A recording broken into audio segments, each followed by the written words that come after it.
Eden gardens వేదికగా ఆర్సీబీతో జరిగిన మ్యాచ్లో కేకేఆర్ టీం ఒక థ్రిల్లింగ్ విక్టరీ కొట్టారు. అసలు లాస్ట్ బాల్ వరకు చాలా ఉత్కంఠభరితంగా సాగిన ఈ మ్యాచ్లో కేకేఆర్ టీం కేవలం ఒక్క పరుగు తేడాతో మాత్రమే గెలిచారు. అది కూడా చివరి ఓవర్లో కరణ్ శర్మ మిచెల్ స్టార్కు చుక్కలు చూపించాడు. ఆర్సీబీ మ్యాచ్ గెలవడానికి 21 రన్స్ అవసరమైనప్పుడు అతను 3 సిక్స్లు కొట్టాడు. దీంతో ఒక్కసారిగా స్టేడియం మొత్తం ఎరప్ట్ అయిపోయింది. బట్ లాస్ట్ 2 బాల్స్కి కంబ్యాక్ చేసిన స్టార్క్ ఒక్క పరుగు మాత్రమే అవడం వల్ల కేకేఆర్ టీం ఈ మ్యాచ్ను 1 రన్ తేడాతో గెలిచింది. సో నిజంగా ఈ మ్యాచ్ అయితే కంప్లీట్లీ ఒక రోలర్ కోస్టర్. ఒకసారి ఏమో కేకేఆర్ టాప్లో ఉండేవాళ్ళు, మరోసారి ఏమో ఆర్సీబీ వాళ్ళు పైకి వచ్చేవారు. అండ్ దెన్ మళ్ళీ కేకేఆర్ టీం డామినేట్ చేయడం, అలాగే చివరి ఆర్సీబీ టీం కంబ్యాక్ చేయడం. సో ఇలా చాలా మలుపులతో సాగిన మ్యాచ్ అయితే ఫ్యాన్స్కి మామూలు థ్రిల్ ఇవ్వలేదు. బట్ నన్ను అడిగితే ఈ మ్యాచ్ని గెలిచే ఛాన్సెస్ ఎక్కువగా ఆర్సీబీ వాళ్ళకి కనబడ్డాయి. ఎందుకంటే వాళ్ళు కొనొక టైంలో మ్యాచ్ గెలవాలంటే 30 బంతుల్లో 49 పరుగులు మాత్రమే చేయాలి. అంటే లాస్ట్ 5 ఓవర్లలో ఓవర్కు 10 పరుగులు చెప్పిన కొట్టిన మ్యాచ్ గెలిచేస్తారు.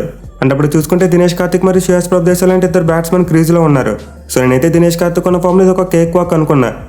ఒక ఓవర్ మిగిలి ఉండగానే మ్యాచ్ని ఫినిష్ చేస్తాడేమో అనుకున్నా. బట్ లాస్ట్ 5 ఓవర్స్లో ఆర్సీబీ బ్యాట్స్మెన్ తడబడ్డం, అలాగే కేకేఆర్ బౌలర్స్ కంబ్యాక్ చేయడం వల్ల ఈ మ్యాచ్ అయితే చాలా క్లోజ్గా ఓడిపోవాల్సి వచ్చింది వాళ్ళు. ఇన్ఫాక్ట్ ఇప్పటివరకు చూసుకుంటే ఐపీఎల్ చరిత్రలో ఎప్పుడు కూడా ఆర్సీబీ టీం ఒక్క పరుగు తేడాతో మ్యాచ్ ఓడిపోలేదు. ప్రీవియస్గా వాళ్ళు 2014 సంవత్సరంలో కేకేఆర్ మీద 2 పరుగుల తేడాతో ఓడిపోయారు. అదే వాళ్ళకి రన్స్ పరంగా చాలా క్లోజెస్ట్ ఓటమే. అలాగే కేకేఆర్ వాళ్ళకి చూసుకుని మ్యాచ్ స్టార్ట్ అయ్యే ముందు వరకు అదే వాళ్ళకి నేరోయెస్ట్ విన్. బట్ ఈ మ్యాచ్లో 2 రికార్డ్స్ చెరిగిపోయాయి. For the first time KKR team ఒక్క పరుగుతో మ్యాచ్ గెలవడం జరిగింది, అలాగే ఆర్సీబీ టీం ఒక్క పరుగు తేడాతో మ్యాచ్ ఓడిపోవడం జరిగింది. ఈవెన్ ఈ మ్యాచ్లో చూసుకుంటే ఆర్సీబీ టీం చేసింగ్లో ఓవరాల్గా 221 రన్స్ కొట్టి ఆల్అౌట్ అయిపోయారు. లాస్ట్ బాల్కి లాక్ ఫెర్గ్యూసన్ రన్అట్ అవడం వల్ల టీం ఆల్అౌట్ అయిపోయింది. సో ఇప్పటివరకు T20 క్రికెట్ చరిత్రలో ఒక టీం చేసింగ్లోని రన్స్ కొట్టి ఆల్అౌట్ అవ్వడం ఇదే ఫస్ట్ టైం. ప్రీవియస్కి రికార్డ్ ఎస్ఎల్ ఆర్మీ పేరు మీద ఉంది. వాళ్ళు 2018లో 218 పరుగులు చేసి ఆల్అౌట్ అయిపోయారు చేస్తున్నప్పుడు.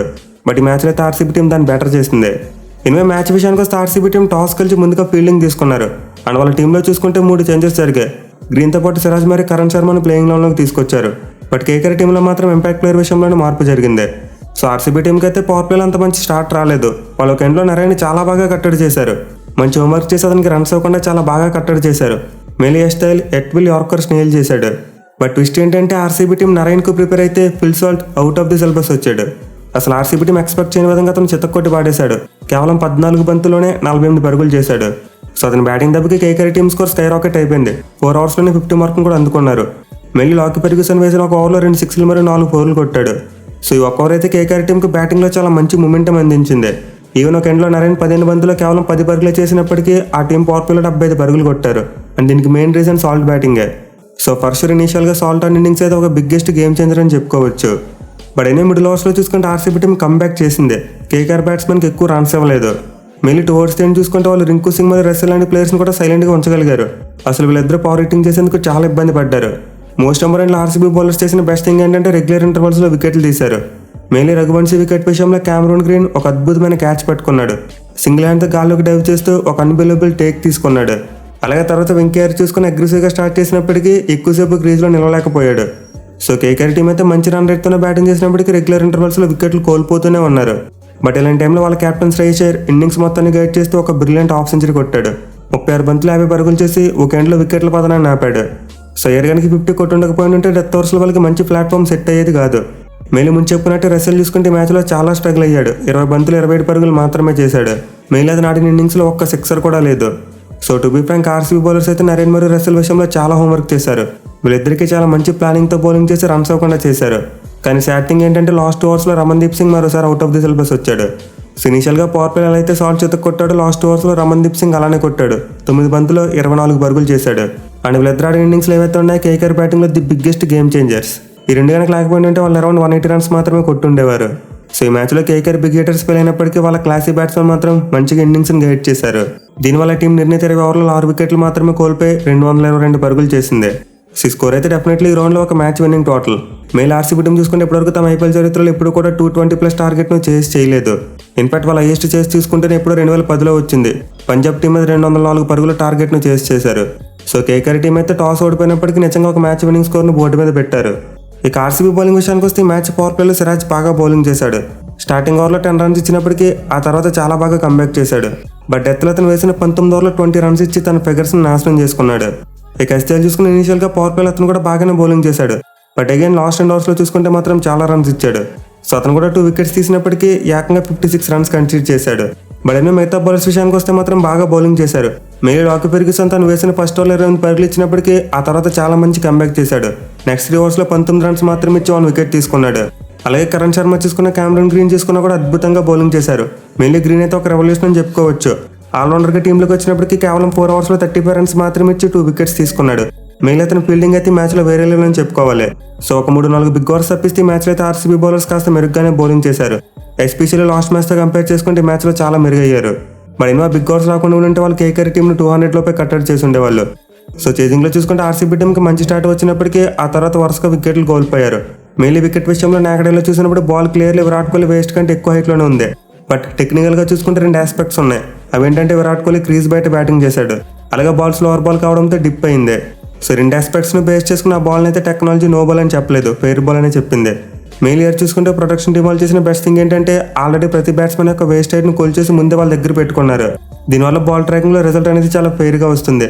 ఈవెన్ మన రస్సెల్ నో బాల్ విషయంలో కూడా ఇదే చూసాం, క్లియర్గా అతను వేస్ట్ హైట్ కంటే పైన ఉంది. సో ఈ టెక్నాలజీ యూజ్ చేయడానికి అన్ని టీంలు ఒప్పుకున్న తర్వాత దాన్ని రూల్లోకి తీసుకొస్తారు. అండ్ అంపైర్ కూడా ఈ టెక్నాలజీ ఏదైతే చూపిస్తుందో అదే తన డిసిషన్గా చెప్తాడు, తను ఓన్గా మ్యాచ్ చెప్పడానికి ఏమీ ఉండదు. సో విరాట్ కోహ్లీకి పడిన బాల్ నాకడేలో మనకు నో బాల్ గానే కనిపిస్తున్నప్పటికీ టెక్నాలజీలో ఆస్పెక్ట్స్ ప్రకారం చూసుకుంటే అదైతే ఒక ఫెయిర్ బాలే. ఎనివే కోహ్లీ మరి ప్యాప్ అవుట్ అయిపోయిన తర్వాత విల్ జాక్స్ మరియు రజత్ పటిదార్ మధ్య ఒక మ్యాచ్ టర్నింగ్ పార్ట్నర్షిప్ వచ్చింది. వీళ్ళిద్దరు కలిసి 3వ వికెట్కు కేవలం 8 ఓవర్స్లోనే ఏకంగా 102 పరుగుల పార్ట్నర్షిప్ నెలకొల్పారు. అండ్ ఈ పార్ట్నర్షిప్ అయితే ఆర్సీబీ టీంని కంప్లీట్లీ గేమ్లోకి తీసుకొచ్చింది. మెయిన్లీ రజత్ పటిదార్ చూసుకుంటే మరోసారి ఈడెన్ గార్డెన్స్లో తన పవర్ఫుల్ షో చూపించాడు, కేవలం 21 బాల్స్లోనే 50 కొట్టాడు. అలాగే విల్ జాక్స్ చూసుకుని మ్యాచ్లో అద్భుతమైన బ్యాటింగ్ చేశాడు. మెయిన్లీ పవర్ ప్లేలో చూసుకుంటే పాప్ మరియు కోహ్లీ అవుట్ అయిపోయిన తర్వాత ఆ మూమెంటం అక్కడ పోనివ్వకుండా పవర్ హిట్టింగ్ చేశాడు. ఎస్పెషల్లీ మిచెల్ స్టార్క్ బౌలింగ్ అయితే ఉతికారేశాడు. సో వీళ్ళిద్దరు బ్యాటింగ్ చేసినప్పుడు ఆర్సీబీ టీంకి విజయం అయితే నల్లేరు మీద నడకలు అనిపించింది. చాలా ఈజీగా టార్గెట్ని చేస్తారేమని చెప్పి అందరూ ఎక్స్పెక్ట్ చేశారు. మరి ముఖ్యంగా రజత్ పటిదార్ అయితే వరుణ్ చక్రవర్తితో పాటు సునీల్ నారాయణ కూడా టార్గెట్ చేసి కొట్టాడు. సో ఆర్సీబీ టీం అయితే ఫస్ట్ 11 ఓవర్స్లోనే ఏకంగా 137 రన్స్ కొట్టారు. దీంతో వాళ్ళకి టార్గెట్ చేసింగ్ అనేది కంప్లీట్లీ కంట్రోల్లోకి వచ్చింది. బట్ ఎప్పుడైతే రసెల్ బౌలింగ్కి వచ్చాడో ఆ తర్వాత సీన్ అంతా మారిపోయింది. మెయిన్ అతను ఒక ఓవర్లో 50 కొట్టిన విల్ జాక్స్తో పాటు పటిదార్ను అవుట్ చేశాడు. అలాగే తర్వాత నెక్స్ట్ ఓవర్లో చూసుకుంటే సునీల్ నారాయణ మరో 2 వికెట్లు తీశాడు, గ్రీన్తో పాటు లాంబ్రోర్ను అవుట్ చేశాడు. సో చేజింగ్లో చాలా స్ట్రాంగ్ ఉన్న ఆర్సీబీ టీం ఒక్కసారిగా 2 ఓవర్స్లో 4 వికెట్స్ కోల్పోయింది. 11 ఓవర్లు ముగిసేసరికి 137 పరుగులకి 2 వికెట్లుగా ఉన్న వాళ్ళ స్కోర్ 13 ఓవర్ ఎండేసరికి 155 పరుగులకు 6 వికెట్లు కోల్పోయారు. దీంతో వాళ్ళ ఇన్నింగ్స్ని రీబిల్డ్ చేయవలసి వచ్చింది. బట్ స్టిల్ కార్తిక్ మరియు ప్రభుదేశ చూసుకుంటే ఇనిషియల్గా బాగా బ్యాటింగ్ చేశారు. ఇద్దరు కూడా ఆల్మోస్ట్ 10 రన్ రేట్ను కంటిన్యూ చేశారు. అయితే డెత్ ఓవర్స్లో చూసుకుంటే మాత్రం వీళ్ళిద్దరూ చాలా స్ట్రగుల్ అయ్యారు. మెయిన్లీ ఓవర్ నెంబర్ 16, 17 మరియు 18 ఈ 3 ఓవర్స్లో చూసుకుంటే ఆర్సీబీ టీం కేవలం 18 పరుగులు మాత్రమే చేసింది. అండ్ ఆల్సో ఒక వికెట్ను కోల్పోయారు. సో వాళ్ళకి 3 ఓవర్స్లో ఒక 25 రన్స్ కొట్టుంటే ఈజీగా మ్యాచ్ని గెలిచేవారు. సో ఈ 3 ఓవర్స్లో హర్షిత్ రాణా 2 ఓవర్స్ వేశాడు. అండ్ అతను వేసిన 2 ఓవర్స్లో కేవలం 13 రన్స్ మాత్రం వచ్చాయి. అలాగే మధ్యలో చక్రవర్తి వేసిన 1 ఓవర్లో 5 పరుగులు మాత్రం వచ్చాయి. దీంతో ఒకసారి ఆర్సీబీ టీంకి ఈక్వేషన్ కష్టంగా మారిపోయింది. లాస్ట్ 12 బంతుల్లో 31 పరుగులు చేయాలి. అండ్ 19th ఓవర్లో చూసుకుంటే రస్సెల్ ఒక 6 మరియు 4 ఇచ్చినప్పటికీ లాస్ట్ బాల్కి దినేష్ కార్తిక్ని అవుట్ చేశాడు. సో ఒక్కసారిగా డెత్ ఓవర్స్లో ఆర్సీబీ టీం యొక్క మొమెంటం మొత్తం పోయింది. వాళ్ళు ఇంకా మ్యాచ్ కావాలంటే లాస్ట్ ఓవర్లో 21 పరుగులు చేయాలి. బట్ వాళ్ళు అప్పటికి 8 వికెట్లు కోల్పోయారు. అండ్ చేతిలో 2 వికెట్లు మాత్రం ఉన్నాయి. దీంతో కేకేఆర్ టీం ఈజీగా మ్యాచ్ గెలుస్తుందని చెప్పి అందరం ఎక్స్పెక్ట్ చేశాం. బట్ లాస్ట్ ఓవర్లో కరణ్ శర్మ కొట్టాడు భయ్య, నిజంగా స్టార్క్ మైండ్ బ్లాక్ అయిపోయింది. బౌలర్ని తక్కువ అంచనా వేశాడు ఏంటో తెలియదు కానీ అతనికి ఫుల్ పేస్ డెలివరీస్ వేశాడు. బట్ కరణ్ శర్మ ఏమాత్రం భయపడకుండా ఆఫ్ సైడ్ ఏకంగా 3 సిక్స్లు కొట్టాడు. సో ఈ 3 సిక్స్లు అయితే కంప్లీట్ ఆర్సీబీ టీంని మళ్ళీ గేమ్లోకి తీసుకొచ్చాయి. మెయిన్ వాళ్ళు లాస్ట్ 2 బాల్స్కి 3 పరుగులు చేస్తే మ్యాచ్ గెలిచేస్తారనే సిచ్యువేషన్ వచ్చింది. బట్ ఇలాంటి టైంలో కరణ్ శర్మ అవుట్ అయిపోవడం, అలాగే లాస్ట్ బాల్కి 2 రన్లు జరిగినప్పుడు రన్అట్ జరగడం ఆర్సీబీ టీం ఒక పరుగు తేడాతో ఓడిపోయేలా చేసింది. సో ఓవరాల్గా చూసుకుంటే ఆర్సీబీ టీం అయితే ఆల్మోస్ట్ గెలిచే మ్యాచ్ని తమ చేతులారా పోగొట్టుకున్నారు. మళ్ళీ దినేష్ కార్తిక్ ఈ మ్యాచ్లో తన రేంజ్ బ్యాటింగ్ చేయలేదు. అతనికి మంచి ప్లాట్ఫామ్ సెట్ చేసినప్పటికీ గేమ్ని ఫినిష్ చేయలేకపోయాడు. 18 బంతుల్లో 25 పరుగులు మాత్రమే చేశాడు. అలాగే ప్రభుదేశ చూసుకున్న చాలా disappointing batting. So RCB team almost తమ చేతిలో ఉన్న మ్యాచ్ని కేకేఆర్ వాళ్ళకి ఇచ్చారని చెప్పుకోవాలి. ఇక కేకేఆర్ బౌలింగ్ విషయానికి వస్తే నరేన్, రస్సెల్ మరియు రాణా ఈ ముగ్గురు కూడా అద్భుతంగా బౌలింగ్ చేశారు. మెయిలీ రస్సెల్ అయితే ది బిగ్గెస్ట్ గేమ్ చేంజర్. అతను 1 ఓవర్లో విల్ జాక్స్తో పాటు పటిదార్ను అవుట్ చేశాడు. అలాగే చివరిలో దినేష్ కార్తిక్ వికెట్ తీశాడు. సో అతను తీసిన 3 వికెట్లు ఏవైతే ఉన్నాయో అవే కేకేఆర్ టీంకి మ్యాచ్ని గెలిపించి పెట్టాయి. ఇక అతనితో పాటు నరేన్ కూడా మరోసారి తన ఫామ్ను కంటిన్యూ చేశాడు. 4 ఓవర్స్లో 34 రన్స్ మాత్రం ఇచ్చి 2 వికెట్స్ తీసుకున్నాడు. ఈవెన్ హర్షిత్ రాణా చూసుకున్న 4 ఓవర్స్లో 33 రన్స్ మాత్రం ఇచ్చి అతను కూడా 2 వికెట్స్ తీసుకున్నాడు. సో ముగ్గురైతే అరౌండ్ 8 ఎకానమీతో బౌలింగ్ చేయడంతో పాటు ఏకంగా 7 వికెట్లు తీసుకున్నారు. దీనివల్ల ఈ మ్యాచ్లో కేకేఆర్ టీం కంబ్యాక్ చేసి గెలవగలిగింది. ఈవెన్ వరుణ్ చక్రవర్తి చూసుకున్న 4 ఓవర్స్లో 36 రన్స్ మాత్రం ఇచ్చి 1 వికెట్ తీసుకున్నాడు. సో కేకేఆర్ బౌలర్స్లో స్టార్క్ మరియు శ్రేయస్ శర్మ ఎక్కువ రన్స్ ఇచ్చినప్పటికీ మిగతా బౌలర్స్ అందరూ మాత్రం బిలో 10 ఎకానమీతో బౌలింగ్ చేశారు. ఇక మ్యాచ్లో 3 వికెట్లు తీసి కేకేఆర్ విజయంలో కీ రోల్ ప్లే చేసిన రస్సెల్కు player of the match award దక్కింది. అండ్ ఈ మ్యాచ్ తర్వాత పాయింట్స్ టేబుల్ చూసుకుంటే కేకేఆర్ వాళ్ళు 2వ ప్లేస్కి వెళ్లారు. 7 మ్యాచ్లో 5 విజయాలు సాధించి వాళ్ళు ఎస్ఆర్హెచ్ పాయింట్స్ని ఈక్వల్ చేశారు. బట్ నెట్ రన్ రేట్ ఎక్కువ ఉండడం వల్ల వాళ్ళైతే 2nd ప్లేస్కి వెళ్లారు. ఇక ఆర్సీబీ టీం విషయానికి వస్తే వాళ్ళు ప్లే ఆఫ్ రేస్ ముగిసినట్టు అని చెప్పుకోవచ్చు. ఎందుకంటే వాళ్ళు ఇప్పుడు ఈ సీజన్లో 7వ మ్యాచ్ ఓడిపోయారు. సో వాళ్ళకి మిగిలిన 6 మ్యాచ్లు గెలిచినప్పటికీ మాక్సిమం 14 పాయింట్లు సాధించగలరు. అండ్ 14 పాయింట్లతో ప్లే ఆఫ్స్కి వెళ్ళడం ఆల్మోస్ట్ ఇంపాసిబుల్.